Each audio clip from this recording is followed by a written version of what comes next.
Now you can see in the program that we have used the following set of lines to swap two numbers. Of course, so this is an effective way, but there is another alternative way by which we can achieve the objective, and that is even more faster. So what we're going to do is we are going to use a built-in method available in C++ library. So for that, what I wish to do is I will first comment this off. So this set of code which we have used to perform the swapping is now commented. So that means they are totally ineffective.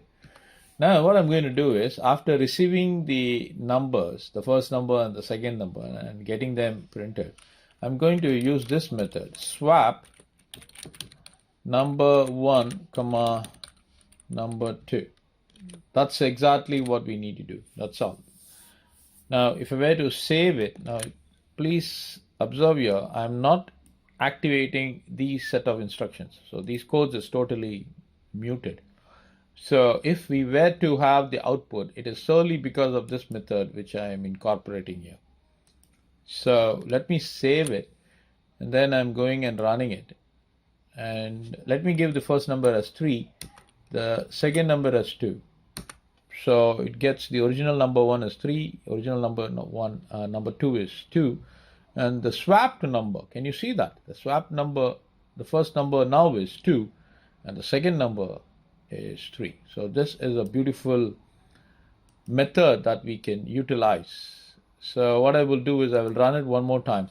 Probably I'll give a bigger number, say 28 and 89. So the first number is 28, second number is 89. In this case, the original number, the first number is 89, the second number is 28. So the swapping has already taken place here. So you can try this out. This is a beautiful method that we can utilize to make the swap. Thank you, students.